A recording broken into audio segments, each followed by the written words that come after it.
Okay. Back online. Round two. Round two. Welcome to Bedrot Thoughts, where we talk about everything and anything under the stars. We are joined here by college bestie Kyle. Kyle. We are in a hotel room. In Taiwan. As you can see, we are in a hotel room. If you can't see, you can hear. There is like major reverb in this room. Yeah. Also, the walls are really thin, so And there's no windows. RP to people in the next room who are probably hearing this very weird unpacking of. What do you mean? This is a gift. They get to hear the first listening. This is a gift. This is a gift to them. Yeah, we are in Taipei, Taiwan. This is our graduation trip. Yeah. Sort of, kind of. Delayed a little bit. Delayed. You know? Delayed. Well, not that. Like trip. 4 months after graduation, I guess. Yeah. So it has been a long 3 weeks. And we have come to the final night. We have come to night 0. Yeah. Kyle and I already texted about a topic for this episode. And we kind of decided on perfectionism. And then I remember when then after that you texted, you're like, well, I just wanted a topic that I could like talk a lot about. And I was like, isn't that the perfectionist talking? Yeah, I read that and I was like, I had to sit there with myself for a minute. I was like, damn. Called out. Read to filth. Yeah. So, Kyle, before we jump into the spiraling, the shenanigans, why don't you debrief us on your experience with perfectionism? Okay. I feel like, I don't know, like a lot of people, there's like this blank area of my childhood that I don't really recall. So things might have started before this, No, but literally. okay. My memory ends. My memory literally ends after like 6th grade. Everything has been blacked Everything out. else is blank. You could fill in the gaps with whatever. You're like, but yeah, the first stuff I remember is from elementary school with standardized testing, because that I feel like was the first time that I was really like graded on some sort of scale. Like prior to that, I feel like it was like, good job, you get a sticker, or like, you know, like it was just like star. Everyone's a winner, you know. Oh like, my god, participation yeah, awards. I ate that shit up. But yeah, I feel like it was like 3rd grade, 4th grade maybe, where we did our first like standardized testing. And of course, I was like super anxious about it. I was like, oh, if I don't do well on this, it's gonna like ruin my future. I'm literally not gonna go to college. Literally me if as I a little this 3rd grade test, I'm not going to college. As a 9-year-old or however old you are. That's another thing I can never do. When people are like, how old are you in 5th grade? I don't know. I couldn't tell you. Okay, here's what I do. Because I remember in 4th grade, I was 10 years old. Because so I got it right. 9, 3rd grade. Yes. Anyway, sorry, continue. Because I was 10 in 4th grade because I won my first place medal in swimming in 4th grade when I was 10. That's when I hit my peak in swimming, was when I was 10. Then it all just went downhill. And then everyone else hits puberty. And I never did. Until like junior year of high school. So you just get left in the dust. Yeah. That was unfortunate. Anyway, journey with perfectionism. Sports will come into it probably at some point. So we'll talk about that later. Because I feel like swimming especially is like, you know, down to the 100th of the second. So it really fosters perfectionism. But anyway, yeah, after standardized testing, you know, and then you got placed into, that was the first time we ever got placed into like gifted and talented, I think it was called at my school, which is just like crazy that it's based off a standardized test. Called just like gifted and talented? Yeah, it was called the GT program, gifted and talented. They The, weren't even trying to hide it. it They're was like, these are the it stars. was classism. Like it was like within our little Bro, elementary school, it let was me tell you. classism. I have a story with this. Go for it. Um, but yeah, so then we were literally separated from the other kids. Like we had our like homeroom teachers, Yeah, same. and in fourth grade, we like so it was Miss Oborn. Hey, Shoddy, miss you. Hope you're doing well. Well, But she was our like GT teacher, yeah. and fourth grade she just taught like reading and writing for us, Hmm. and then fifth grade she was like our homeroom teacher. So Okay. like we were like very much separated, Okay. and it was just like an odd group of kids, and like you could tell like Weirdest it was kid. just like it was all based off test scores, right? So it's like Everyone was it autistic. was At least I mean that was my probably experience. that's probably why they're all so like odd. But yeah, it was just like there were the horse girls were in there, the cat girl, like That was me. she cat girl. I was a Oh, cat because we both read Warriors books. That's and how I played Warriors. I played Warriors at lunch too. I would build like little nests out of pine needles and shit. We Yeah. scoured for acorns on the The playground. last dandelion. Yeah, that was. I remember one time I like drew the like Warriors logo, and then this kid Owen like ripped it in half, and it was like the worst day of my life. I like sobbed. That was in Is third your grade. I prom do remember that because we were in the mobile. Did you ever have like mobiles? Like where your school was too big, so they had to like put you in a literal like mobile home. That was like a classroom. a mobile home? It's literally like it wasn't like someone's mobile home, obviously, but that's like what It it was like a was. trailer. Yes. I had them at every school I went to, Was it just elementary through. one mobile home? Well, at my Or is school there it were multiple, but like it there was were like two like sides. Like there's communities of mobile home classrooms? yeah, like right outside the school. That is And it crazy. was like two classrooms in the middle was a bathroom and then yeah, That's it wild. was crazy. Um what was I talking about? Perfectionism. We've already You started said to spiral. warriors. You said Oh, warriors. warriors. That kid Um Owen. oh yeah, yeah, yeah, backtracking. Okay, yeah. But anyway, we were separated from everyone else in the GT program, and it was just like a constant competition. Like everything in that class was like, oh, we would have these like little thought puzzles or whatever from this book. It was Uh-huh. called like Stories with Holes, and you'd have to figure out like what the like issue with the story was. Does that make sense? Like they would tell a Kind of. story and then be like, but blah blah blah knew this wasn't true, like how, and you'd have to like track it back and be like, oh Crazy. yeah, exactly. And then whoever won that was like revered for the day, like they were like literally like they were like, oh my Wow. god, they won story with. And then we had this stupid thing called word masters, and they were these like analogy puzzles, but the words were like literally pulled straight out of Webster's dictionary. They like pulled to like what's the most random word, and then you had to make an analogy to it. So I'd sit there sobbing at home trying to, because I didn't know any of these words, and they were like, "This strengthens your vocab." Anyway, going on a tangent. Did you ever do Caesar's English? Mm-mm. What Okay. is that? It was Latin roots to words, and we had to memorize five like per week. That's crazy.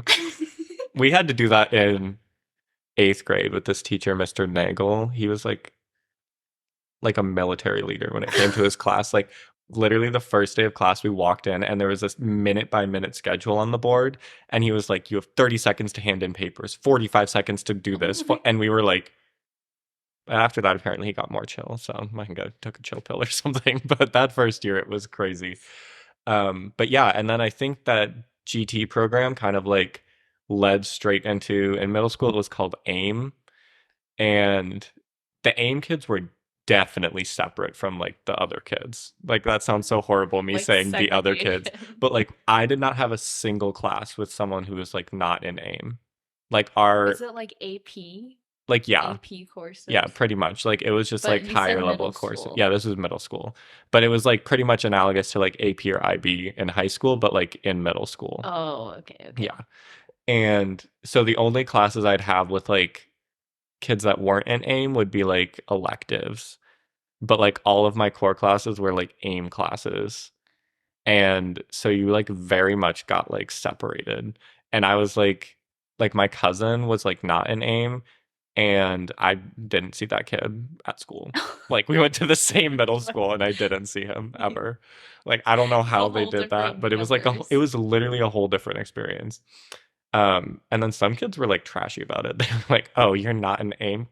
Like would spit on people, and I was like, "Jesus Christ."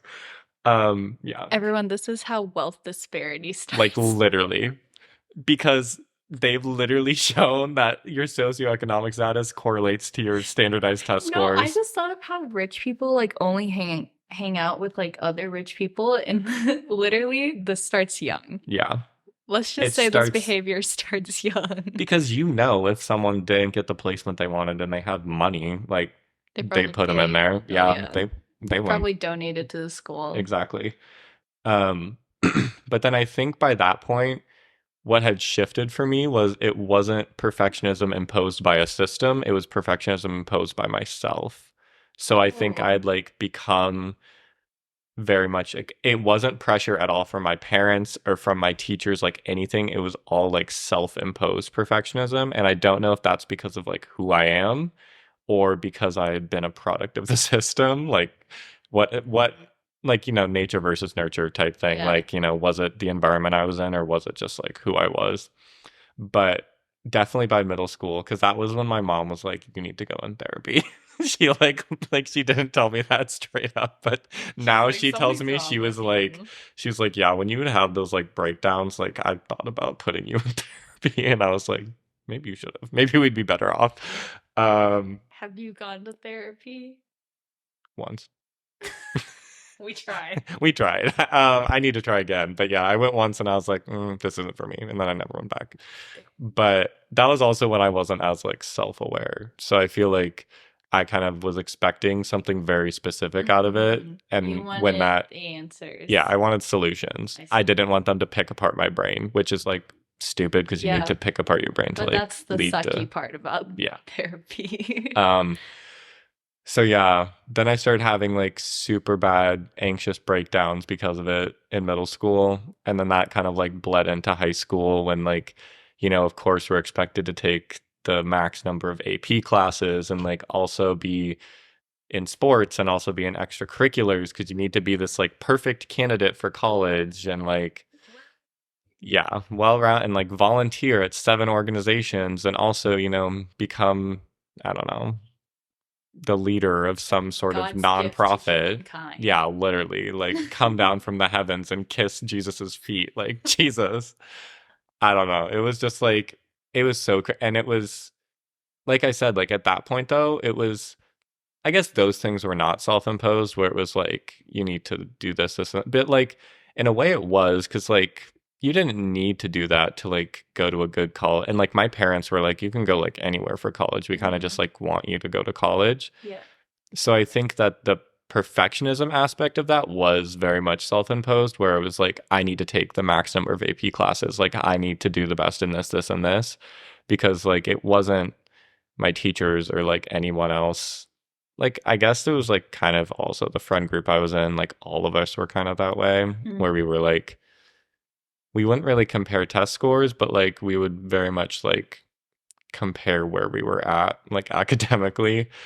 And it was like just kind of this underlying like thing of like, oh, you're not taking that AP class? Hmm. And I was like, hmm. That's It was like a little shady, like I won't lie. Like not like shady, like that's not the right word, but it was just like, oh, like it would be like, oh, you're not taking that AP class? Like, oh, well, I'll keep my notes for like when you take it like another year. It was like, and I'm like, oh, I wasn't planning on taking it, but like they would just like kind of like slip it, like, oh, you should take this AP. Like, I don't know. It was just like this kind of expectation that we all, um, but yeah. And then I think, I didn't even end up going to some like super prestigious college. So like, was that worth it? No. But like, I'm not, not trashing on Colorado State, but like it wasn't like I needed to be a 4.0 student to get into CSU. So, Definitely not. um, Isn't the acceptance rate like it's like, 70, yeah, I was gonna 80%? say it's like Yeah. 82% or something. I But would have got. for some reason, still in college, the perfectionism continued. Despite like It not mattering. at this point, it was like very much like logical brain versus like emotional brain, I feel Monkey brain. like literal like basal like lizard brain was like Basal lizard brain was literally like versus higher fighting for my life to consciousness. like be perfect. And then my higher conscious was like, no, like you're fine, like you can get a B, you can get a C, like you'll pass, you'll get a Yeah. degree. C's But get degree. always in the background was this little lizard brain that was like gnawing at me, like, you need to be perfect, like, do everything perfect. And what do you know? I followed it and I did. At what cost? OCD. And I think, Do you think you have OCD? I mm, feel like we gotta get that out in the open. honestly, like, no. I don't know. I think I'd need to like see somewhat because I just think that can manifest in a lot of different ways that aren't just like perfectionism. Like I think those two are very different things, you know? Um, and I think like I've taken like, online tests or whatever, and it's kind of like a mixed bag of like what. So like I think Mm. that's something, but like it's not to the point. I think It's if not I were, yeah, debilitating. if I were need to get like medicated for something, it would be like anxiety, not like looking in, because I feel like that is more so what my issue is, not like, yeah. But I don't know. That's something that would need to be investigated at a later date. Because I feel like um, if you did have OCD, then the topic of like perfectionism would be a very different yeah, conversation. yeah, no, for sure. At that point, we'd just be talking about straight genetics. Yeah, that would be a lot of nature, not a whole lot of nurture. But yeah, and then I think even after college, it's like still continued, not to as much of an extent, but I think that's because I don't have like the academic structure for perfectionism to thrive in Mm. my life. It's not like what you're used. The structure isn't what you're used to. Yeah, and it's not like I'm like, even though I'm working now, it's not like I'm constantly receiving like graded feedback. Yeah. So it's like if I receive good feedback like that, like I'm always striving to like, do something. Like even because I like, just as a background, like we majored in biology, so now I'm doing like lab research. And with some of the stuff, it'll be like, oh, the cell count should be this. And I'll like do the procedure and it's like close, but it's like not that. And I'm like, I need to do this until it becomes like perfect. So like there, it still like bleeds in very much. Like it's very much like, good enough isn't good enough. Like it Yeah. needs to be like Like it perfect. needs to be the expected. Yeah. Um, and I think also one of my most frustrating issues with perfectionism is how much it's like limited my hobbies. Because as you know of me, like I don't like doing things unless I'm good at them. So I don't like This trying. episode. Yeah. So I don't like trying new things unless I think I'm going to be good at it. I don't like, putting myself out there unless I'm going to be good at it. But it's like, that is just like how you need to like live life. You need to like put yourself out there. You need to try new things.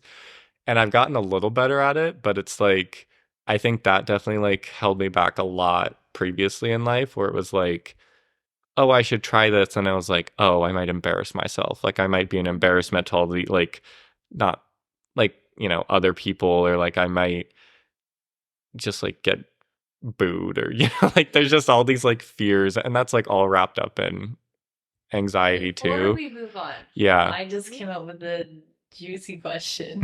Oh Okay, boy. because you said you don't jump into things unless it like meets your expectations. How do you think that would like translate into like relationships, like with friendships? Like, Yeah. would you be hesitant to start like a relation any relationship, like friendship, acquaintance, whatever, Hmm. with someone just because you're scared that it won't meet up to your expectation, or do you think that it's different? I think for me, that aspect is a little different just because I think because it is all like self-imposed, I feel like even with someone that, oh, the expectations might not be what I think they are, like it might be something I'm jumping into that I might not get what I want out of it. I still, because I feel like for me, like people are a little different. Like I feel like there's always like more below the surface. So I'm more willing to like jump into that sort of stuff. Like there are obvious like certain things that just like, oh, I'll push it away. I'll be like that ain't my. But I think friendships, relationships, all of that sort of stuff, it's like I'm a lot more like lenient isn't the word, but I just think like people are a lot more dynamic. So I tend to give that more of like a trying period versus like an activity or something. Like, I don't know. Like, if I'm going to try archery, it's like you're good at that or you aren't, Like, but I feel like a friendship, a relationship that can manifest as good in a lot of different ways. So it's not like, and it doesn't also happen immediately, I feel like. And like, neither, I guess, does like a skill. But I feel like for me, it's friendships, relationships, like anything to do with people. The perfectionism comes with like, how can I be a perfect partner? How can I be a perfect friend for that person? Yeah. And it's not like, how is this person perfect for me? I think is kind of how it gets turned. But I don't really know how much it feels like when I first meet someone, if I'm like, I don't know if it really affects, because I feel like I'm kind of more of a, as much as I don't know, that's also something I've come to realize. I always thought I was such an introvert, but like I do kind of like talking to people and like getting to know people and like Crazy. yeah, it's just like it's really and like even now with my current job, I'm like I need a job where I have more people, like person interaction because I'm literally getting driven insane.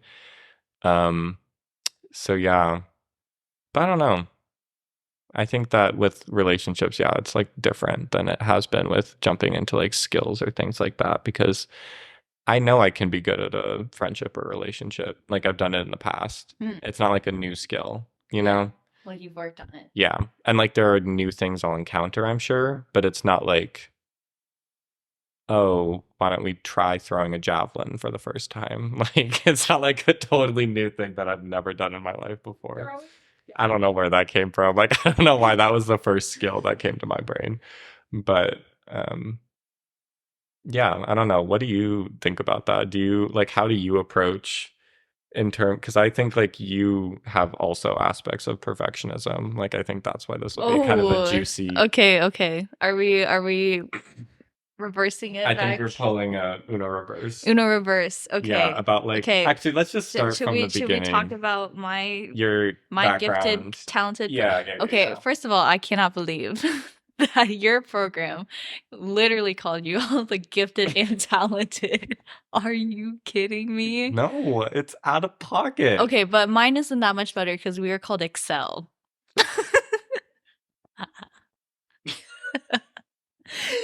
We called ourselves the Excellians, which is so problematic, bro.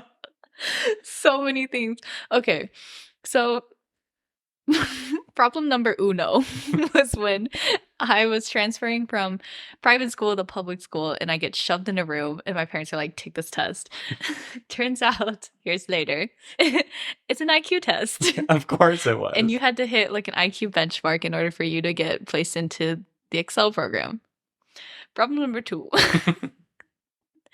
they put the Excel kids, which are all, of very good socioeconomic Yeah. backgrounds, in the failing school of the district. Hmm. Interesting combo.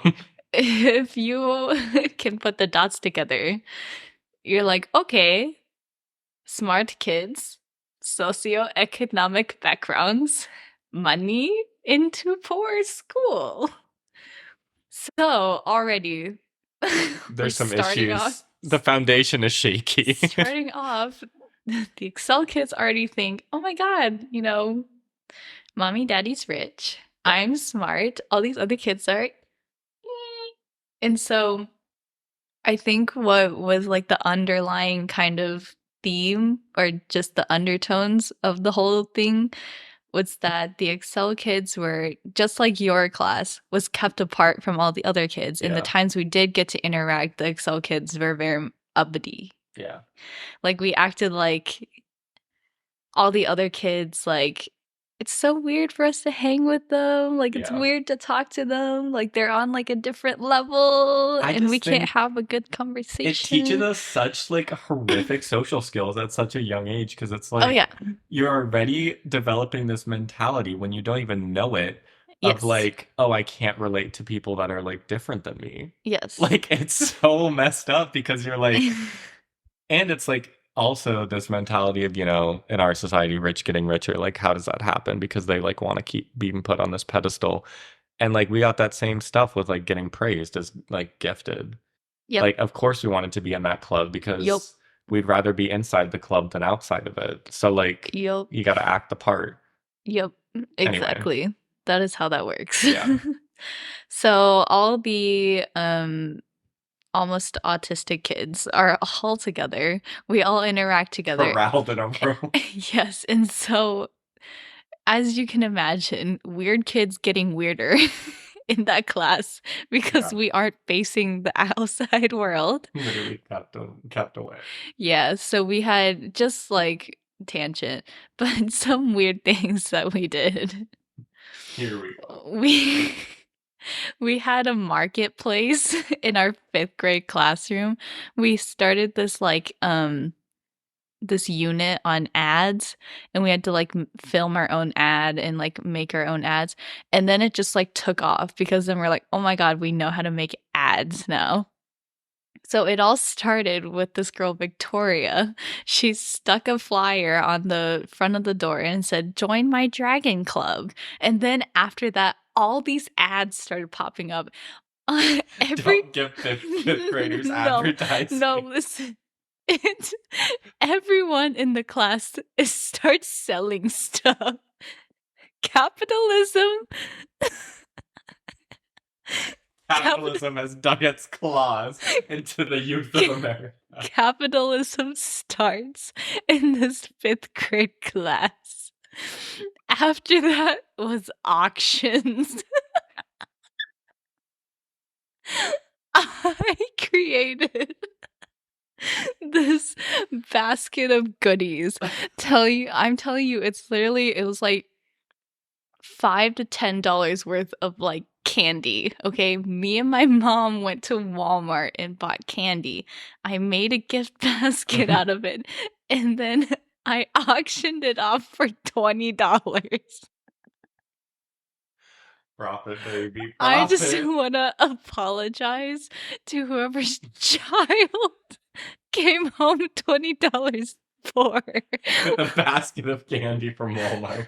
With the basket of candy. Did you even throw in some nice like Toblerone or anything, or was it all just like Walmart candy? It was like gum. So it wasn't even candy. It wasn't even good gum. It No. was like Hubba Bubba. Okay, Hubba Bubba was kind of fire though. Like the flavor's gone after like a minute, but like the chewiness unmatched.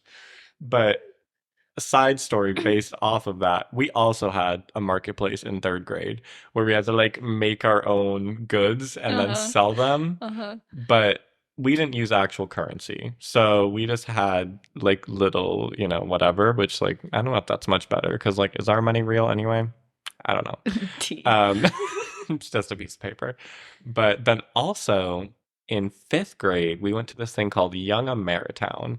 And in Young Ameritown, you got assigned a role in the town based off of your skill set. So I was an accountant in the auto shop because I was good at math. Oh man. And you literally had to go and like work an 8-hour day and like you only got like a lunch break. Like it was literally like it was a capitalism. It was a taste of corporate America. Like actually. And I'm sitting there like balancing checks in the back of this auto shop. And I'm like, what is my, and we had to like dress up for, and it was literally like a small town. Like you walked into this building that like looked unsuspecting from the outside, but you walked in and it was like a small town. And there was like a mayor who was, of course, like the popular kid, like he was the mayor. And then there was like the police who were like, the people now who are like probably actually cops and were like super scary. Um, like the bullies, low key. But then there were the people that got to work in the sweet shop, and it was like la la la la la. And then there was me, who got put as an accountant in the auto shop. Like literally, I didn't even get to like work on cars or anything. I was just shoved to the back. And they were like, this person came in, like balance it. It was anyway. But those are my two tangents about capitalism at a young age. So anyway, back to your background as a perfectionist. Well, we had. Okay, I didn't actually participate in this, but I was told about this. I feel like I've told this to you before. This is the darkest secret of the Excel class, okay? This is insider information. We had a day and it was dedicated to this activity called the Underground Railroad. I need everyone to just think for a second what this could possibly be. And mind you, this was like the favorite day of the year because you weren't actually in class, you were just doing this activity. You like ran around the school in the parking lot. Okay, so Now that we've thought about it for a few seconds. now that you can kind of guess how this goes, we had the classroom split up and we had the Underground Railroad workers. Okay, we know what that is. We had the slave catchers and the slaves. Also, keep in mind, I feel like an important note is you grew up in Indiana. So, like, that also. Southern Indiana. Like, a real distinction. Southern Indiana, 30 minutes from Kentucky. That is an important context for this. We're a little too close to the South. Okay. But also still in the Union. I was going to say, you're still north of the Mason-Dixon line. So, like, not like this is excusable anywhere, but like, once again, what was this, the 2010s, and we're still reenacting the Underground Railroad? Like, come on now. Let's be better. So the slaves had to run around the school, and the Underground Railroad people had to help them escape. And then you had the slave catchers, and of course, this one kid who is like very much racist, as we all figured out later on, was a slave catcher. So he took his job a little too seriously. This is all kinds of wrong. Like, and what, how old were you? Fourth grade? Yes. Again, I was not there at the time. Oh, yeah, that's right. You I didn't transferred do it. halfway through the year, but I heard about it secondhand.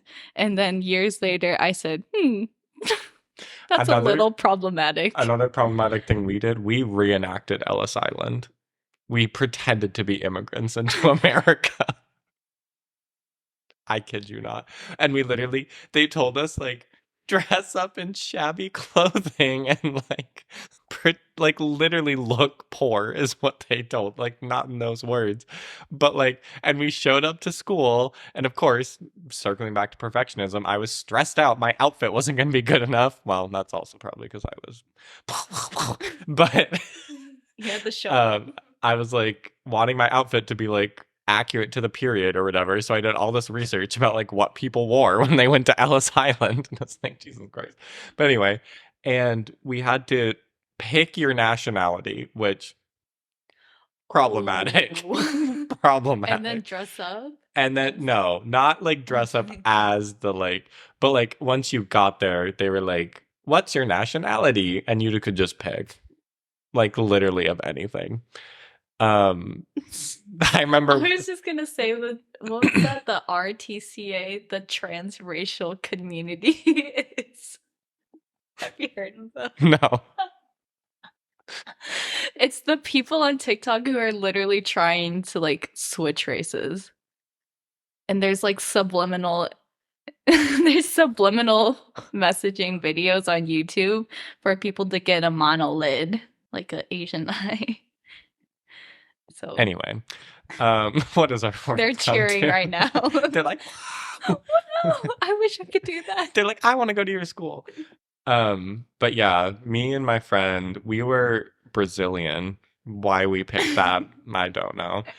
I think she had family that was from Brazil. I don't know. But I was just along for the ride. But You said, okay, me too. I was like low key in love with her. That was probably why, because I was like, It's I'll do whatever. Um, and then we just became the people that would like pick up the like single people, because like friend groups would like organize into their like families, right? uh-huh. But there would be like single people that were like didn't have friends or like their friends whatever, so we Yeah. just like picked up people. By the end we had 9 children.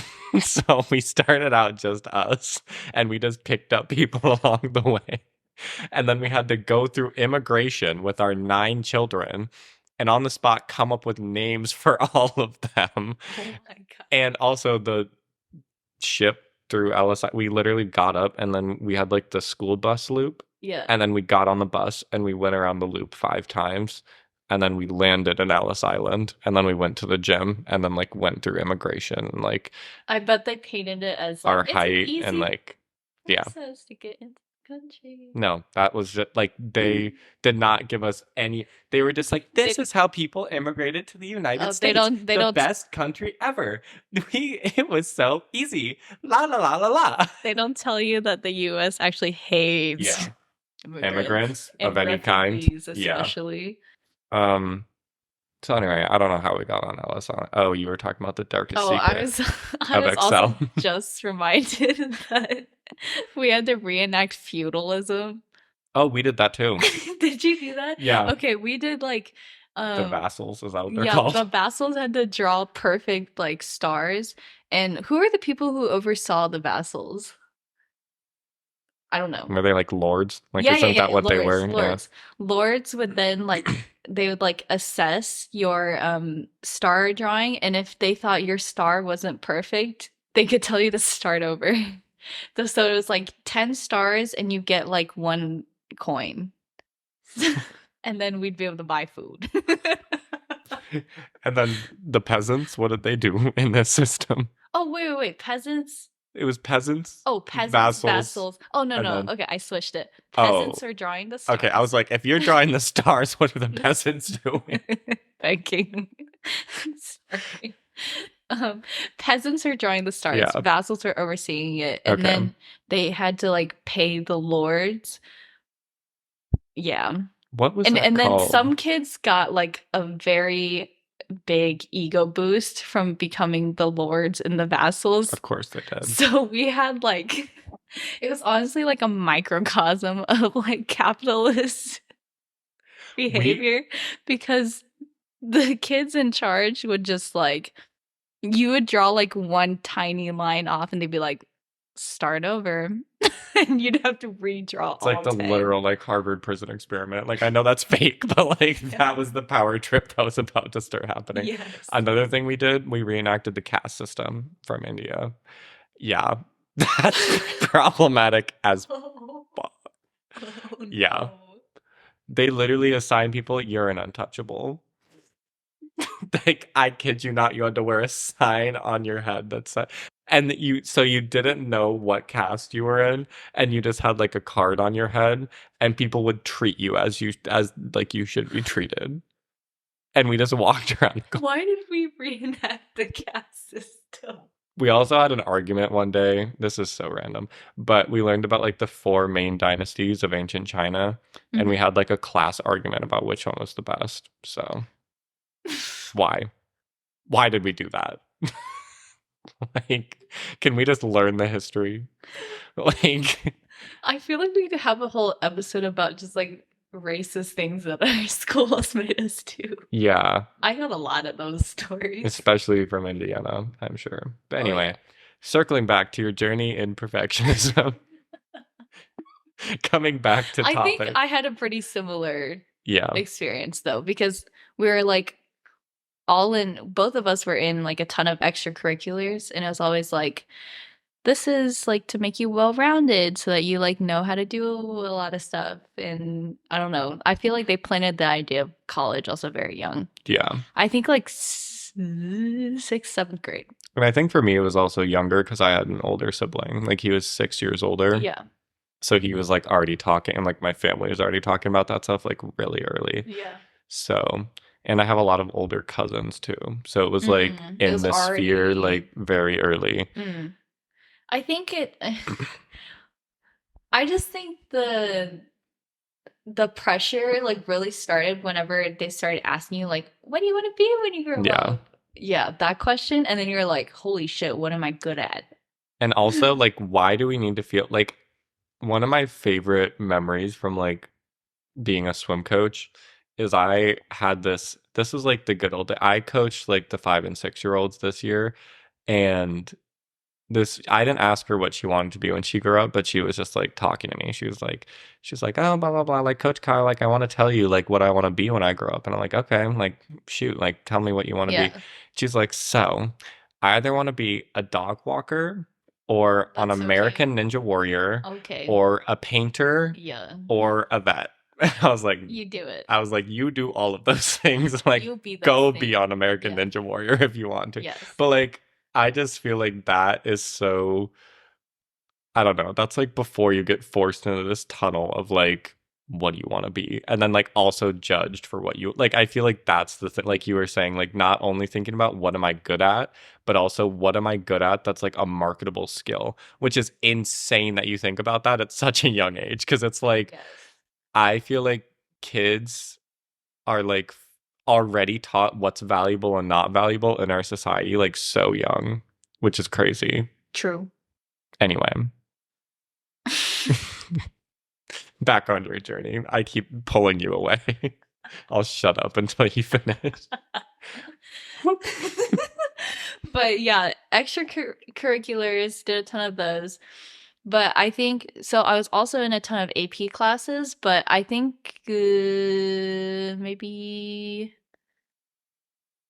like junior year high school was when like people got to like select what AP classes they wanted to actually take. And so I like actually chose to take some classes that were different from other people. A either because I was interested or B I just like wanted a challenge, which chemistry was a challenge. So was calculus.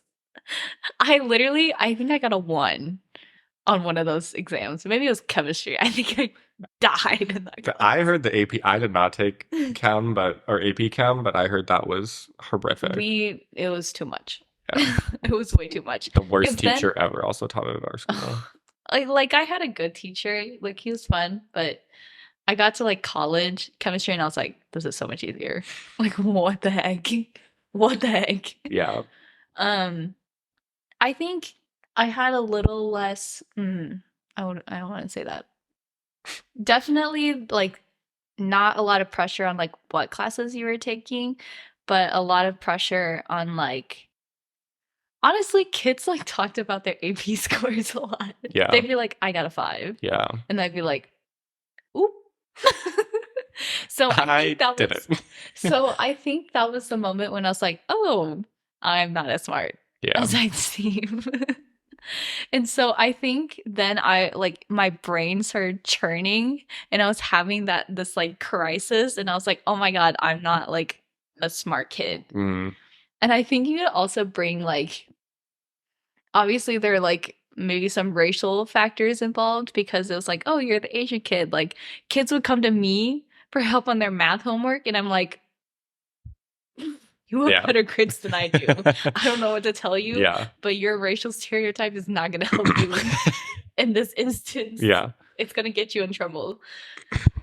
So, I don't know, maybe it was like internalized like model minority, like I need to, succeed to Yeah. like make my family proud or something like that. Hmm. Or maybe like a combination of that plus like me not being the smartest person and then being like, oh my God, I need to overcompensate in different ways. And I think that's where I really saw like the last like few years of high school.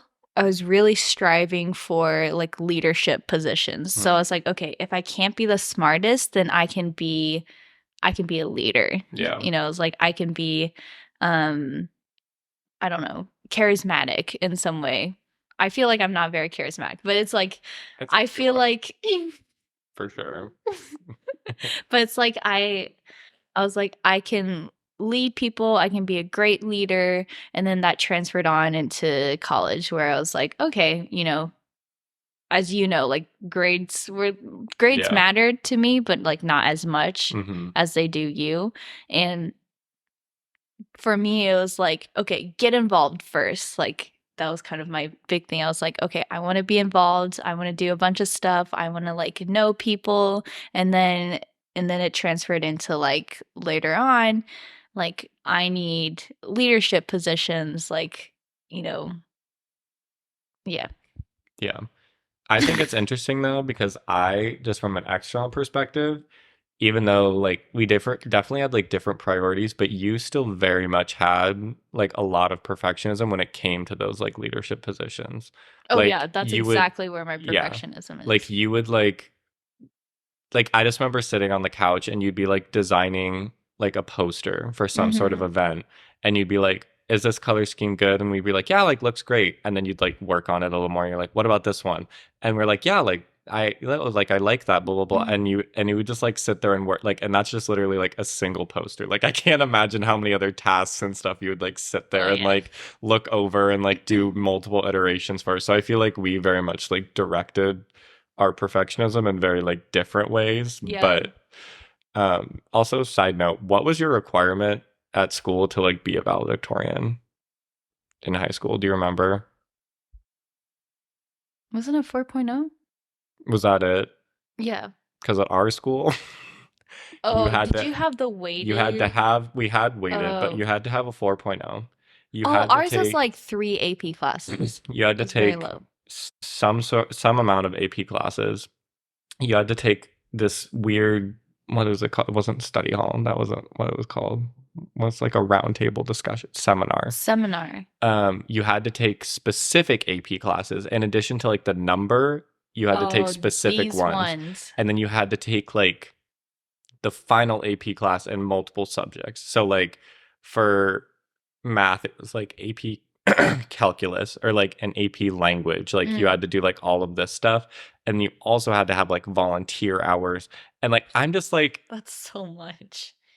I gave up the ghost after like sophomore year. I was like, I'm not about to do all that. Like, no, thank you. And still we had like 19 valedictorians. I Like, don't think we had that much. like what? We Like did not have that much. and then like freshman year, I remember like after getting my first report card, because like the first semester I did get like all A's, and then it showed your class rank, you know? And then it was like unweighted class rank one of however many. Oh yeah. And then one of my friends, she got like 1B that semester, and her class rank was like, because like all the 4.0 people were like technically first, Yeah. and then her class rank was like 233rd.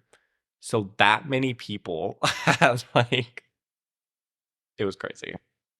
I just feel like it was very much this environment that just fostered this like perfectionist thought, Yeah. and that is why it manifested in such an extreme way for me because it was like it was obviously all very self-imposed, but I think there were always these like residual cues being inputted that like reinforced it. Like if it Mhm. were in a different environment where like it was almost like de-escalated, I think it could have been a very different outcome. But like, and it wasn't like it was as bad as it could have been. Like I wasn't in a school where it was like our scores are posted everywhere or like Yeah. if you do this you get this treatment, like all of Right. that. But Right. like it definitely could have been better, I feel like, in that sort of term of like I don't know. I just Yeah. don't think we need to foster that sort of environment I with have a kids. question. So, what do you, in your opinion, what do you think society gains when it pushes for people who are perfectionists? I think it gains like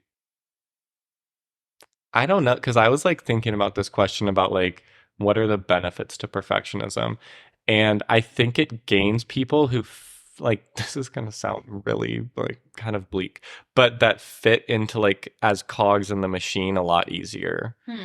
because I think like perfectionism leads you to become a better like just like that like cog in the machine. Like it doesn't Like like like are you saying like it makes it molds people into like a one-dimensional I just think digestible. like yeah, like maybe not like single path, but very much like this path you choose, like you're gonna do it well. Like I think that and it's also like you're gonna do it well even to your detriment, I feel like. Because like there are so many people that like myself included will like do work and I think like very much you included as well will do work to your own detriment to where it's like you didn't need to go that far and like that's something I've really tried to work on. I don't know if this is tied into perfectionism, but like now working like a full-time job, it's like I work my 40 hours and that's it. That's it. Like I don't need to do anything else. I don't need to do anything outside. And so I feel like that's the biggest thing that society gains from like like fostering this perfectionism is like people just fit into our workforce model a lot better Hmm. than like if there was a little more wiggle room with it. So for me, when I think of like what is like a positive trait or like what is something associated with perfectionism, and I think very often what I think of is like if you're a perfectionist, you're very hardworking, right?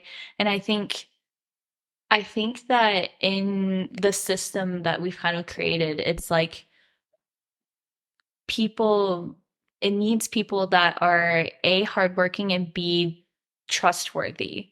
So it molds people into this kind of very super trustworthy, super hardworking, perfectionist person. And so in that way, the upper tier can do less work. All the workers are then self-regulating and keeping themselves in check to be a perfectionist, and that upper tier gets to like reap the benefits with little rewards. But of course this is like, we've kind of baked this into everything that now we're starting so young at these like gifted and talented programs, and we're baking it into these children that's like you need to regulate yourself and keep yourself in check so that you can be hardworking, trustworthy, all the things that we want in like a worker in our society. Yeah. And Oh, I it's just, completely agree. yeah, and it's just like perfectionism, I feel like, is a view that is just completely just one dimensional because like you were saying with how you approach like relationships with people, like you don't bring perfectionism into it, right? Because you recognize that, the person that you're approaching is multidimensional, like they have flaws and stuff like that. So you approach with a lot of compassion and leniency and like curiousness. But when you then turn that lens to yourself, all of a sudden you're like, I need to be good at this. Yeah. I need to be the best at blank. I need to be the better version of blank. And I just think that's so interesting that we have this lenient, like colorful view of the outside world and people around us. But then when we reflect it on ourselves, it's like a switch. Yeah. All of a sudden, it's like we can only be this one dimensional, perfect version of ourselves that we think that we should be. And I guess my question is like, for you to be a perfectionist and to strive constantly for your expectations, like what does that do for you? Like what do you think that does for you? Like how do you feel whenever you work towards that? I mean, I think this doesn't really answer the question. I'll get to the answer, but I think one thing that I was thinking of while you were asking all of that and talking about it is we always got told this is like a really odd connection, but when we learned about road rage in driving school, Mhm. when people were like, oh, you'll always give more leniency to yourself than like another driver. Like if someone cuts you off, you're going to be like, oh my God, this like jerk just cut me off, blah, blah, blah. Whereas if you cut someone off, you're like, oh, like sorry, they understand. Like I'm just having a single bad. Like it's like the whole I'm having a bad day versus like you're a terrible person. So like circumstances versus like personality. And I think for me as a perfectionist, that sort of the narrative gets like flipped almost to where it's like if someone does something that I can very much recognize, like I feel like I give so much more leniency to other people than I do myself. Yeah.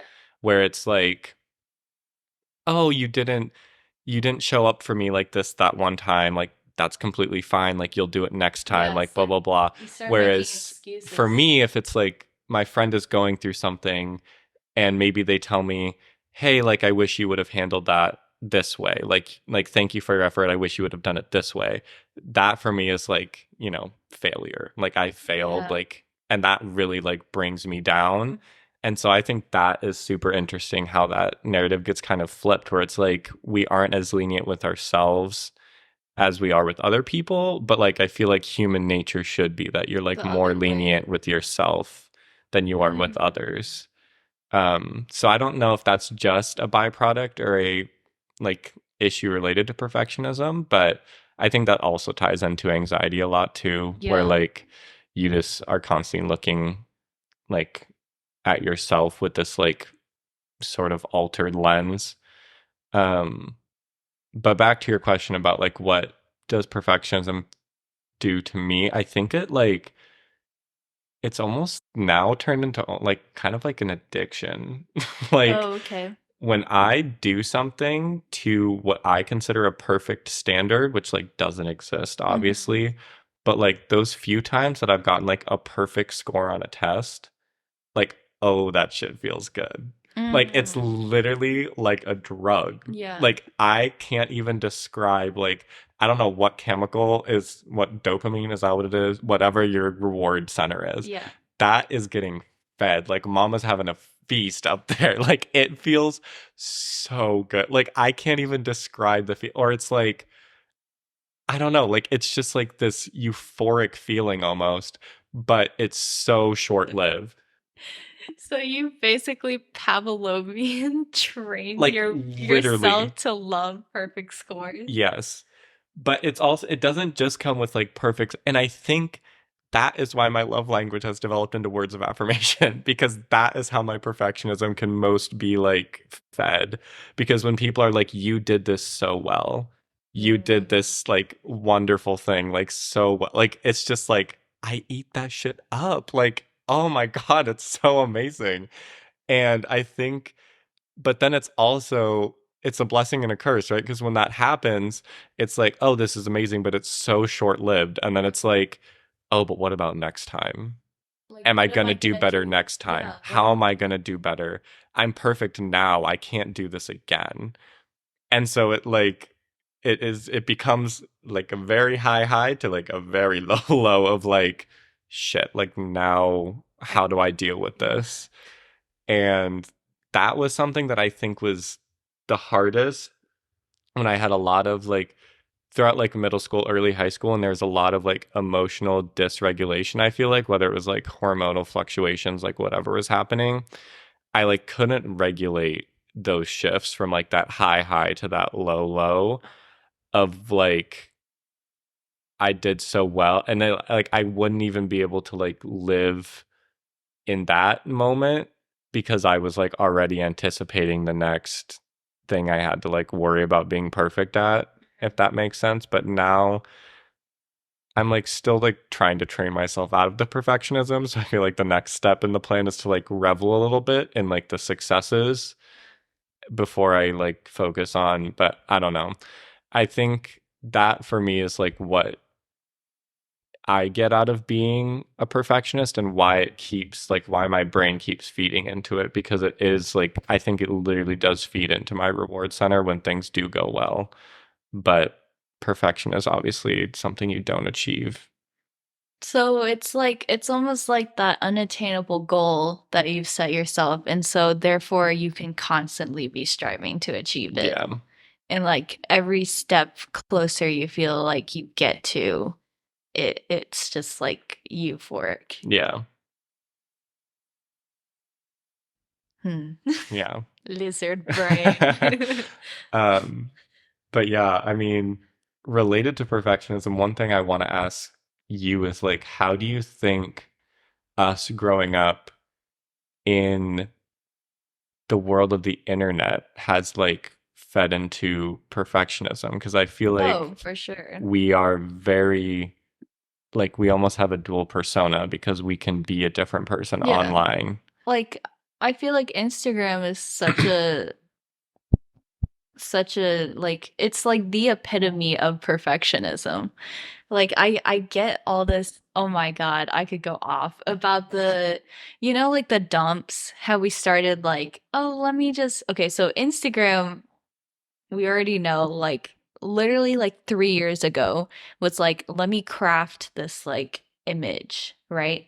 Let me craft this image, let me facetune myself, let me facetune my body. It's like all going to look the way that I want it to. I can now put filters, things can be colored the way I want it to even though it doesn't actually look that way. And it's like I can now like retouch and like take things out of the picture. And so now you have this like perfectly packaged, photo that you present to Instagram. Now, instead of that, our generation has switched to dumps. But I think what is so devious about dumps is the the whole point. It's almost like that no makeup look, Hmm. right? It's the dumps are these highly curated photos that people are now presenting as uncurated, um what's the word, like free, candid Yeah. photos that they just so happen to take, and you have no idea that they stood there like over their latte, like shaking their phone so that they can get that perfect like blurry pic. Yeah. It's like now instead of like, oh, we all know that Instagram is, you know, repackaged and is the perfect version of what people are presenting. Now we're like, oh, but it's not. We're trying to sell it as it's not. And I feel like that's where the internet has really started to shift towards. And I think perfectionism, instead of being so open about the perfectionism, about like, because we're already, um, like as we are being more open, opening dialogue about the internet being the place for perfectionism to thrive. Now all of a sudden we're shifting to, oh, but we're not perfect, but Yeah. like whatever. It's like I this is just like me posting my bare face, but it's still me in like the best angle that you could possibly Yeah. see. One thing that so I don't know if I can be the best source on this because I never had it, but one thing that I think relates to that is the like very dramatic rise and fall of Be Real, because I feel like that was the app Okay, that was I can supposed to be yes. like Be the real. real social And media. then I think, okay, this is what I saw on B Real. This is what I saw happen. And I like was on there for a very short time and just fell off.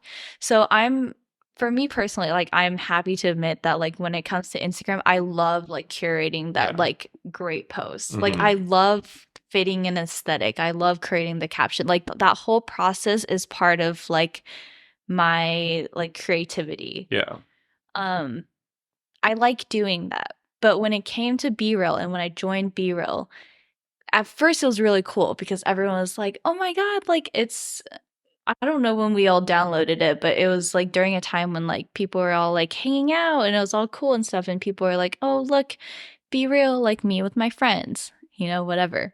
And then it turned into you had the people who were actually being real. And then it turned into Be Fake. And then it turned into, yeah, and that's what I turned it into because that's what I like to do because I was like, oh my God, it saves your like memories. And so I was like, oh, I want all of my memories to be like super cool. Yeah. And so I would only choose times where I was like around people or I was like having fun or because I was also traveling at that time. Like, and when I'm traveling, and then you had the people who were actually being real, and I know one person who is like actually real the whole time, and they would always post like me in bed, me doing homework, Yeah. me with my laptop. And I think that reality like hit some people really hard Yeah. where it's like, this is what I'm doing all hours of the day. B-roll sets off at like random times of the day. And it's like the amount of times where I'm like actually with people or am I actually doing something interesting is very slim. Yeah. And it's like for the most part, I am doing homework. I'm sleeping. I am staying up late doing something dumb. And it's just like I think people B real was too real. Yeah. And it was that realization of like I am all of a sudden uncomfy with sharing what exactly I do throughout the day Yeah. because it's not what people think. And people are gonna think I think that like voice in the back of my head was like, if I'm constantly showing that I am on my phone or I'm watching Netflix or I'm like chilling in bed and not doing anything, like people are gonna think I'm like stupid. Yeah. Like that I don't have hobbies, that I'm antisocial, that I don't have the life that, you know, I'm trying to portray. And I think that's why B-roll just went whoop, Yeah. and it flopped. Yeah. No, I just for like as an outsider perspective, I think that that is very like true because it's like, and then also when we were doing something, people would be like, "Oh, I wish Be Real would go off right now," and it's like, why? Like, be here, be in the moment. Like, why Why do are we you need to thinking so broadcast far? it to social media? Yeah. And it's the same thing with the like TikTok day in the life videos, you know? Mm-hmm. And it's like, that's not a day in Oh, your life. girl, I Like, have experience with that too because you remember when I was in my TikTok phase, right? Oh yeah, no, that was so embarrassing. Okay, so On Ping was in her TikTok phase many years ago, and she amassed some level of she followers. had some She followers. had some followers, and I think this is the time where I come clean about it, but like definitely day in the life videos, I picked days where I felt like was going to be more interesting.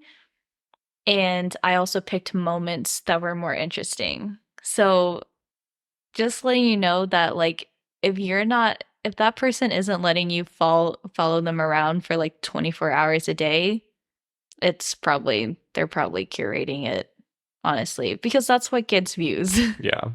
Dude, another thing I most recently saw, which like is unsurprising, but like even like singing videos on TikTok, people are like taking the audio and then like taking it out, editing it, like applying the like Mhm. tuning, like pitch correcting, like all of that, and then putting it back as like a voiceover on the video.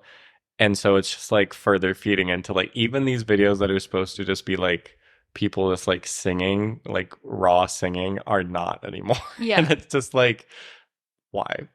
Like, why Yes. does once again everything need to be perfect Yes. for this like image? And it's just like it's so frustrating because I do wish I could have some sort of social media where I could just like see people's like real lives, but I also don't want that for myself.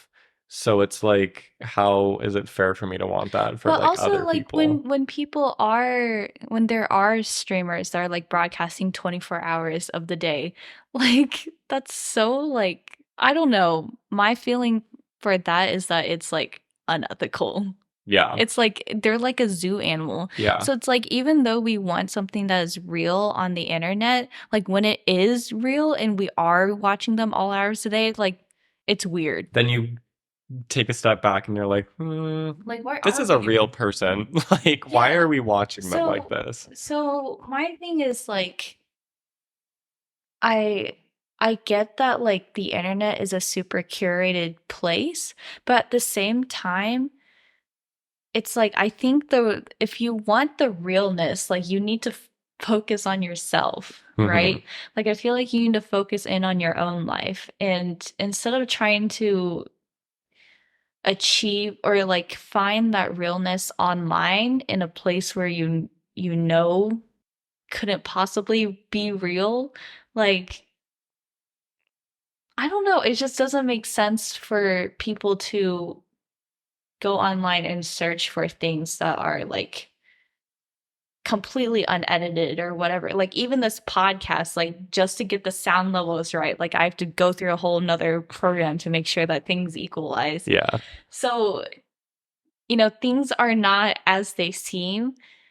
And it's just sad that we've come to the point where people can't just like ask the dumb questions and like talk about it just, person to person. Instead, we go on like, I don't know, Reddit and we look for like the greatest packaged answer that Yeah. we want to like digest.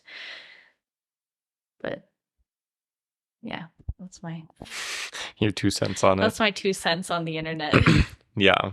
I think it's definitely just like once again been another form of curated perfectionism because like it makes it easy to make your life appear perfect, right? Yeah. And so like it's not hard for anyone to cuz like even me, like I'm not very active on social media, like in terms of posting and everything. I would say like I'm pretty active in terms of like being on it, but in terms of posting, I'm not.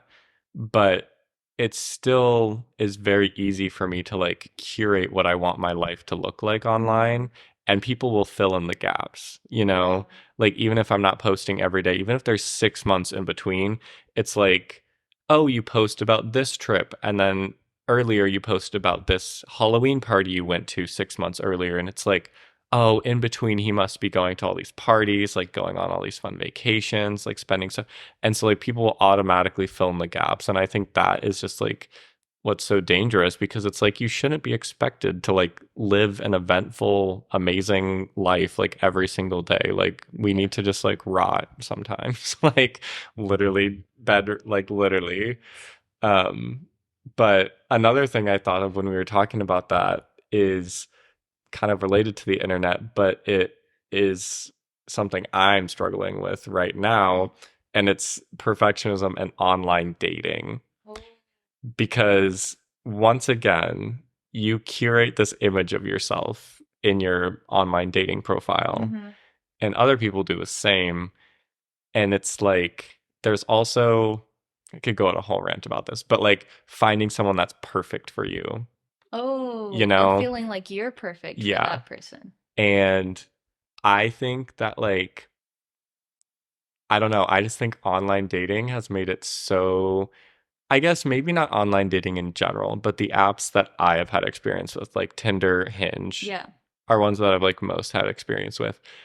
It makes it just so easy to have a standard of perfection because you can be looking through someone's profile and you're like, oh, I like this picture, I like this, whatever. And then you're like, oh, but they like seafood? Maybe Red not. flag. Yeah, maybe not. Maybe we'll. Swipe left. Then they're like, I'll find someone perfect who like doesn't like seafood just like me. Yeah. And then you like go through and you're like, ah, da da da. Oh, they don't like seafood, but they're a cat person.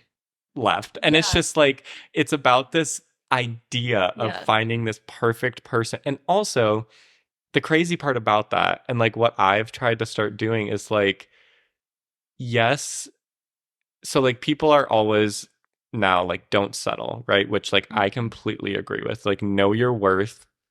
Don't settle for someone that like doesn't make you happy. Don't settle for someone that like upfront has all these like very valid red flags. Like, that's not what I'm saying. But like, okay, so acknowledge your self-worth, but also acknowledge your humanity and others' humanity. Like, at the end of the day, we are all humans. And if someone has a few things that you don't think align, like, I just feel like people aren't perfect for you. They like are perfect to grow with you, if that makes sense. Like, you have compatible personalities that will grow well together. And like you can have some things that you disagree upon, but like you like learn how to grow from that versus like, oh, like it's like not like a perfect like line for line match where it's like he likes this, I like this. He likes this, I like this. We like to travel, so let's travel together. And it's like I just think there has to be some more room for it cuz like I always think about if I were to meet someone like in person. And this is another thing back to my point about like giving other people leniency versus myself. I think that because it's online, I do not like, I'm better about it now, but I did not give other people leniency. It was like if I would have met them in person, some of that wouldn't have been revealed until later when there already might be some sort of connection. And it's like I'm more likely to continue it despite what I find out. Whereas all of this stuff, you know, real or not, is put on the table right away. And I'm just like, oh yeah, like maybe not. And it's like made it so easy, just like swipe left. Whereas like if you're in a social interaction, you're not just going to be like, oh, bye. Like some people might. And I mean, like, I guess more power to you. Like, could not be me. Like, I could not end a conversation like that. But I just think it's just created this fear of like, once again, feeding into perfectionism where you think you have to find this like perfect partner that aligns with all of your like interests and all of this stuff. And like, should it be compatible? Yes. But like, perfect? I think it's almost like it's also just programmed people to then look for the red flags. Yeah. You know, like instead of being like, oh, okay, you know, despite some of these things that may not match my, you know, ideal list, like this person seems really cool. But now it's like, oh, I'm going to look for things because I found myself doing that. Like on my time on dating apps, it was like me meeting some like really cool people. But then when I like meet them in person, it's like, you're not as tall as I thought you would be. And then in my brain, I was like, oop, I don't want to see them again. Yeah. It was so bad. And I like feel really bad about that now, like in hindsight. But I think unfortunately, we've just kind of trained ourselves to that point. It kind of sucks. Yeah, I don't, it's just like, it's so difficult too, because I just think with like an online dating profile, like making one myself, like I put so much thought into it. Like, I don't know how much other people do, but like, I don't know if you remember, but like, one of our friends like told me like, oh, download Hinge. Like, it's a much better app than Tinder. Like, I find it more like user friendly, like all this stuff. So I like one night I just downloaded it and we were all sitting downstairs and I was like making my profile as we were doing it. And I don't know if it was you or someone else, like, but they were like, oh, like, can I see your profile? And I was like, I'm still choosing my first picture. Like, I literally could not, like, it was so hard. And like, eventually I was just like, you know, whatever, like, let's just choose like this, what. But it's just like, once again, just like, it's a form of social media, right? Like, you want to portray your best self.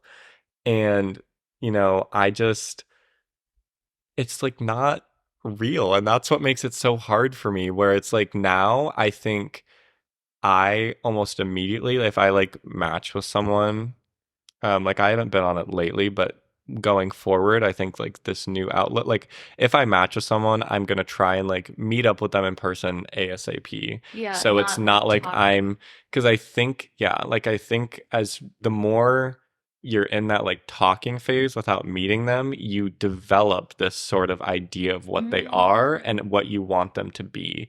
And it's so much easier to align with that when you're over text or whatever. yeah. And so I think it's like I need to like separate the like version of them that's in the app versus like the real version like a lot quicker versus like building up this image and then like you said like you meet them in person and you're like, "Ooh, you're not who I thought you were going to be." And then Yeah. it's just like immediately like, "Ooh." Whereas it could be like, "Oh, like this is a surprise. Like you're not who I thought you were going to like, you know, like it's just Yeah, like very very much like different. how you could look at it." And like obviously some things like you see them and you're like, "Oh, you like low key catfish me." Like you aren't who I Okay, thought. yeah, don't get Yeah, catfished. don't do that. But like I feel like there's just an element to it where it's like I just want like if I think the original things are compatible, I'm gonna be like, okay, let's set up a date like where we can go out and meet instead of all this like build up to like you've traveled to Paris, I've traveled to Paris, like and I just feel like it builds up this like and then you expect to meet them and have it be like boom, sparks fly, like this is the love of your life, like whatever, and it's just a normal human interaction, and then you're like, ooh, this didn't meet my standards. Yeah. But it's like that's what a first date is.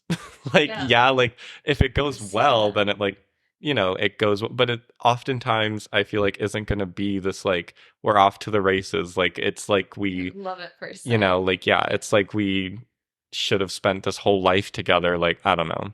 Yeah. But yeah. I've seen some people do like on dating apps, like they'll maybe limit themselves to like a number of texts, and they'll be like, after this text, if I like them, then let's meet up, and then if I Yeah. don't like them, then let's move on. So like, first of all, it saves time. Second of all, it's like, let's just meet up in person and just like figure this out. Yeah. Because I mean, at the end of the day, you want to have, well, for most people, an in person relationship with that person. So, like, let's get that over with. Like, Yeah. why? And I think it is also, once again, almost a fear of mine of like, I want to keep them like virtual and in this little like box for like so long because it's like, I don't want, and like this is so toxic of me, but like I don't want to be exposed to their humanity because then at that point you start to see like the flaws.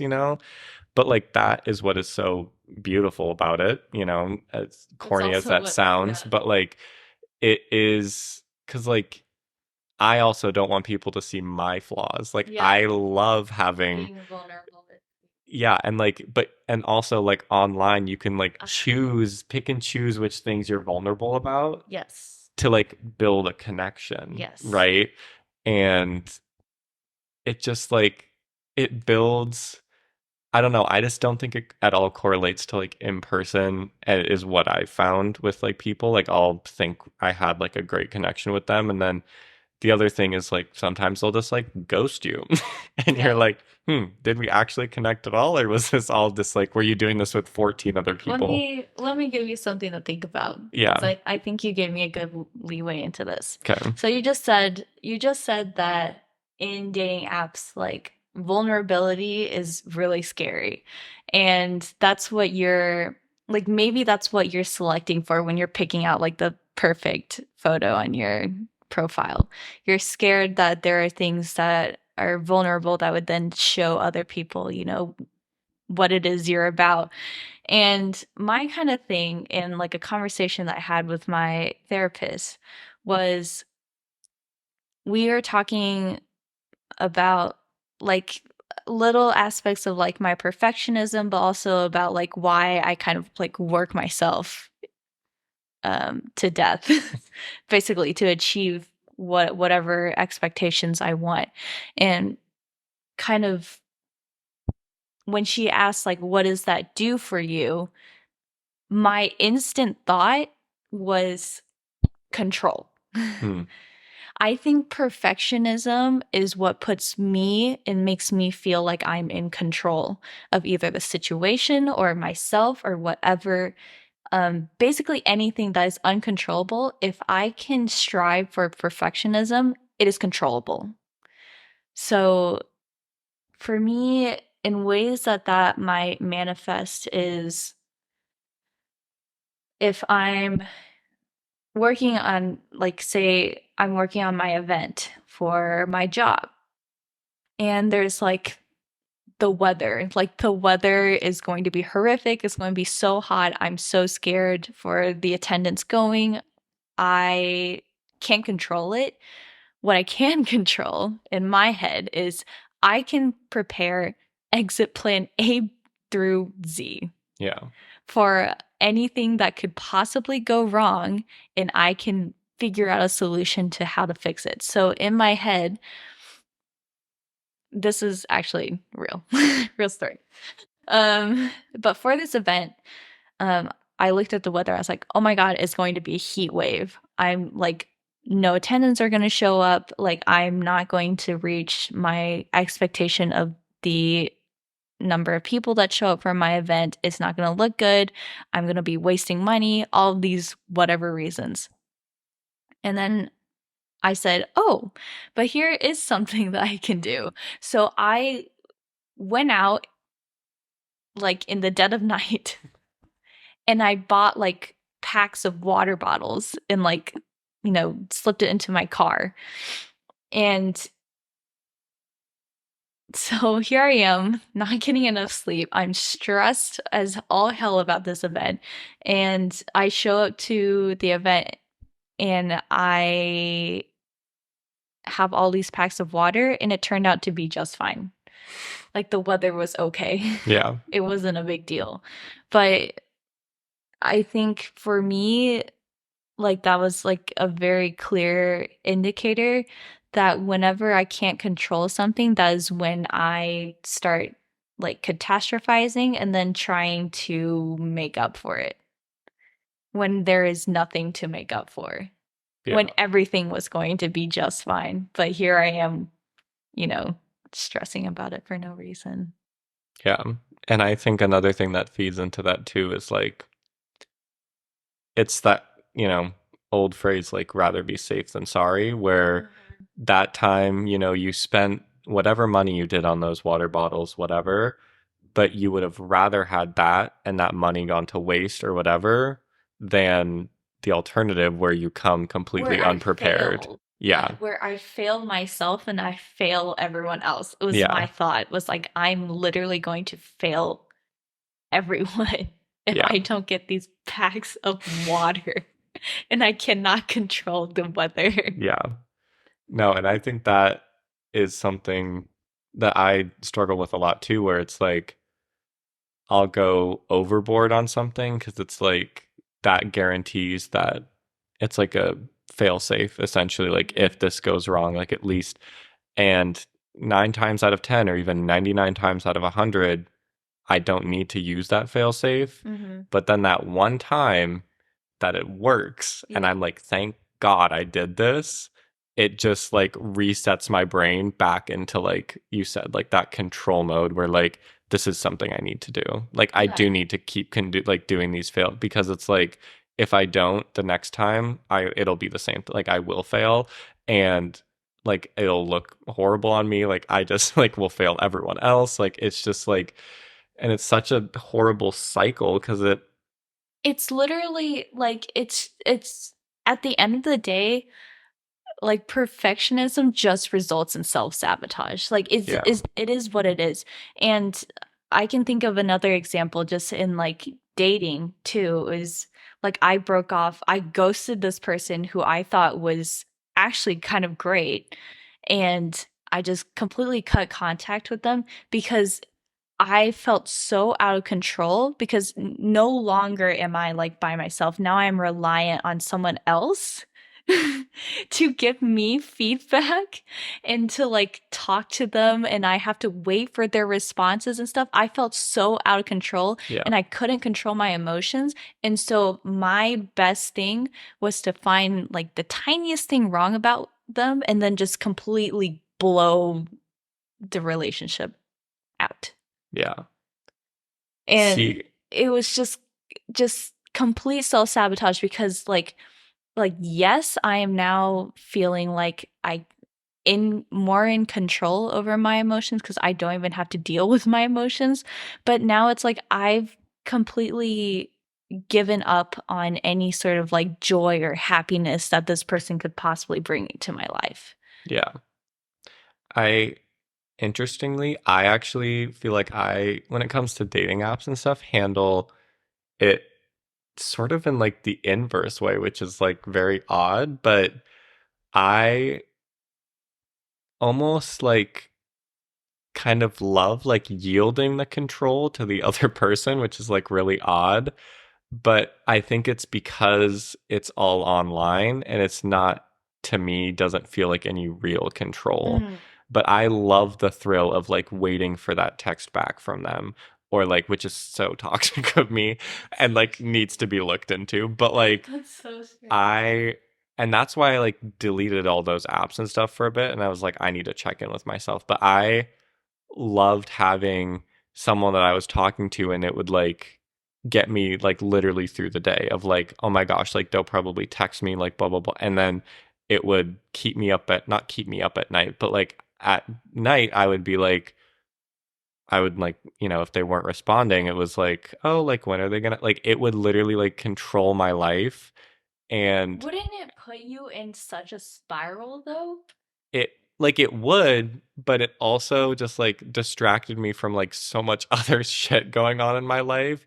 But then when it like really I needed to check myself was this like situation where I was talking to someone for a bit, and I think I might have told you about this, but I was talking to someone for a bit and it was going like well, we were texting back and forth, like talking about meeting up, and it was someone who I had found out lived at our apartment complex, and then they like had started not responding, and then we got a message, like they hadn't responded for a couple days, and then we got a message from our complex that someone had like committed suicide like in our Mm-hmm. complex.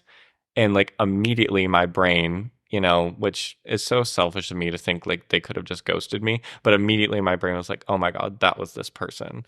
And that sent me into like a legitimate spiral. Like I didn't know this person. I had not met this person once in my life, but I was starting to think like somehow I had like caused this to happen. Turns out was not that person, like was not them at all. But like you said, I get so like wrapped up in it, and like I do let it control me, which is like very, I don't know, like I think at the end of the day it like speaks to the fact that I like being a follower kind of. Like Dang. I like being someone, but like not in all like I can't even delineate which situations it like works, because like some situations I need to be in the control, like I need to be in the driver's seat, otherwise it stresses me out. Like one of them is driving. Like I do not like being a passenger princess. Like I would rather be in the driver's seat than be, because that is just, I don't know if it's because my life is on the line or like what's going on there, but like that one I need to be, like I would prefer being in the driver's seat. But there are other situations where like I do like yielding control to the other person, but I don't know. Like I don't know why it was so weird with me, weird for me with like dating apps, because I would like literally get like reward from getting these like stupid texts back from people, and when they were, it was probably for them just like responding down the line of people that they had matched with. But like I never had, like I really have never been a person that's like talked with a bunch of people on a dating app at one time. So it was probably like me thinking we had this like special like one-on-one connection. Meanwhile, I'm like 13th on their list of people to respond to. But once again, I always gave them grace. Like if they were a dry texter, I was like, oh, maybe they'll be better in person. Or if it, like, I don't know. I just feel like I gave people like a little too much grace in that sense, where it was like that's where it like kind of did apply to like the if he wanted to, he would type thing. But then I also, you need to understand, like I needed to understand, like sometimes like life happens and people don't, like dating apps aren't their number one priority. But once again, this is why going forward I'm going to make it a priority to like meet up with people first, because then I feel like you set up more of an open line of communication. Like if you've met someone Yeah. and they start going through something, that I feel like they're more likely to be like, hey, had a great time on this first date, but like this, and this is happening. Whereas if it's online, they'll just like, oh, like I haven't met them in person, like I can ghost them. But I think that really started to eat away at me, is like constantly being like ghosted or doing the ghosting, because it was just like, is this what our love life is looking like in this generation? Like just this constant cycle. Um, so yeah, I don't know how I got down that rabbit hole. How did we start that discussion? I mean, it was just like it's just a matter of like perfectionism for me is basically controlling. And Yeah, yeah, yeah. in the terms of like controlling, it means that I can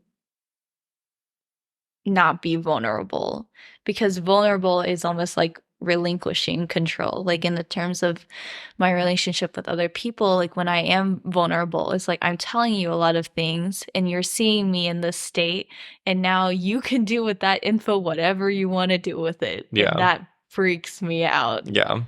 And that's that like control.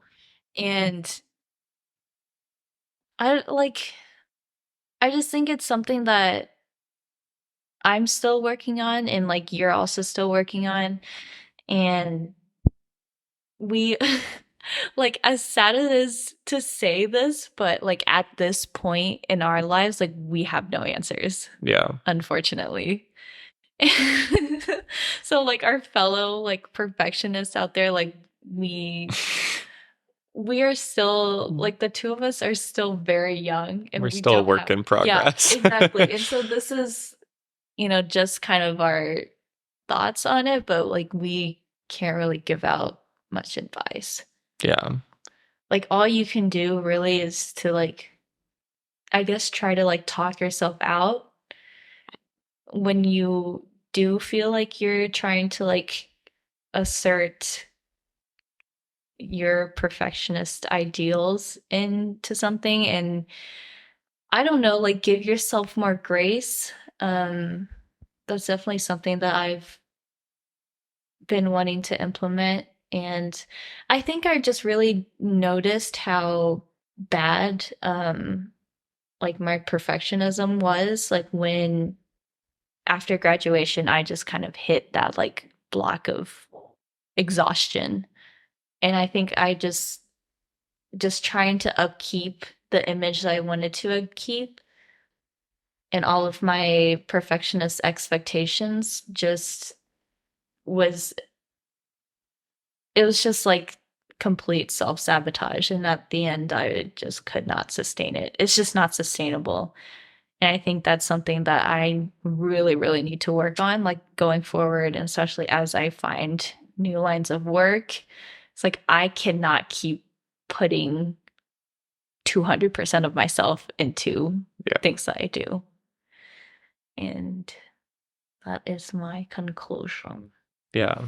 I think, like I said it before, but I think the most important thing, like it sounds kind of stupid, but just like acknowledging your own humanity. Like at the end of the day, we are these like complex beings that, can in some ways achieve close to perfection or even in some manners like perfection or what you think is perfection. But it's also like you were saying, it's important to kind of relinquish that control sometimes and realize that when you don't hit that benchmark, like take a step back and think like what were the reasons you wanted to hit the benchmark? Was it actually for like a good solid reason, or was it just because you wanted to like prove to someone else, prove to yourself that you could do it? And it's like when you turn back and look around, like and look at where you are, a lot of the time you have proved to yourself you can do it. Like you have proved to other people that you can do it. You just have this idea in your head that you need to reach that certain benchmark. But it's like if you got most of the way there, like, and you turn around and look around, like everyone else is looking at you being like, wow, like that is someone who I would say like has accomplished not only like this level, but like way above and beyond. And it's just like, try not to set such high standards to where like you can't, and just like don't keep setting them higher and higher, because like you said, like eventually you get to the point where you're working yourself 200% and it's Yeah. like that's not sustainable for anyone. And then what percent do you have left for yourself or the people around you? Yeah. And I would say like also look at who is setting the benchmark. Like is it yeah. society? Is it yourself? Is it, people around you? Is it your boss? Like who is setting the benchmarks and like what is actually attainable? Yeah. Cuz if you're realizing who's setting the benchmarks and if you can actually attain them, I think you would save yourself a lot of pain. Yeah. And if it's yourself setting those like almost unrealistic benchmarks, that's like the first place to start. And I think that's where like I'm starting, because it Mhm. really has been a lot of self-imposed perfectionism my whole life, where it's like I need to learn how to give myself some grace and be like, let's take a chill. Like, let's just realize what we've done, what we've accomplished, and revel in that success, and like maybe focus on an alternate avenue versus having this like one track mind thinking of like, this is the goal I need to accomplish and everything else is like in the periphery. Yeah. Um, Whereas more so being like, oh, maybe those things on the periphery like deserve some recognition, and like, you know, I can look into that a little more versus like, because for me that one track thing was always like academics, you know, like that was always the goal I was striving for, and I think a lot of things fell by the wayside because of it. So yeah, now I feel like I'm trying to like recognize some of those things that were previously on the periphery to like become actually more well-rounded, and not just well-rounded in the realm of academics, because becoming a well-rounded person is a lot more work than just being a part of some clubs and that sort of stuff. Yeah. It's actually like about at the end of the day, like what actually matters. yeah, and it's like I feel like it's about putting effort into other people. Like it's becoming well-rounded means also becoming like I feel like the biggest part about it is like becoming more emotionally intelligent and tied to the people around you, and like making sure you have a community that like helps keep you in check, and like you do the same for them, to where they can kind of be this reminder, whether you're in a situation that you're self-imposing those benchmarks we were talking about, or you're in a job that like is imposing these unrealistic expectations. They can be like, hey, like you need to get out of the situation, or like how can we deal with it? And for me, I think like that's been the most important thing, is like surrounding myself with people that recognize, you know, the thought process that I'm going through, or maybe if they don't understand it, they can like listen and kind of like keep me in check and be like, we understand, or like I relate, and like here's how we can deal with it. And like yeah, that's all I got. And that's my conclusion on perfectionism. You could go on and on about it, but I feel like that's a pretty good ending point about like we don't have the answers, but we're all trying. We're trying to get there. We'll let you know if we find the Yeah, answers. we'll have a perfectionism part 2 if we become all-knowing beings No, because I somehow. would love to talk about like perfectionism and then also self-worth, because I feel like that's a whole nother thing too. Yeah, for sure. There's a lot to go along with this topic, but it has been over an hour. We just started to as we figured, we started to ramble, and it's also getting late. Dude, I can always tell when I'm done with an episode when my brain just like slowly empties. When I'm like, all the stuff gets taken out. All the thoughts just brain like empty. drain out of my brain. The bedrot thoughts have been spoken into existence. Yep. On this bed. Do you have any last rotting thoughts? I mean, I don't think so. I think that I feel like this episode is gonna have such a different ending from. I felt like for some reason the one with like Vic and I was more like it felt really final, but with this topic, it seems like a big question mark still, because they're still working on it, and so I'm interested. Maybe like in the future, we like revisit this topic and see what kind of work we've done for it. So it doesn't seem like a big ending, even though it's the ending of our trip, but it feels like an ending. Yeah. Not like an ending for this topic. So we'll probably revisit it. I hope so. I think that'd be a lot of fun. Okay, this is the end of the episode. We'll see you next time. We'll see you next time. We'll let you know if we have found enlightenment. So we hope so.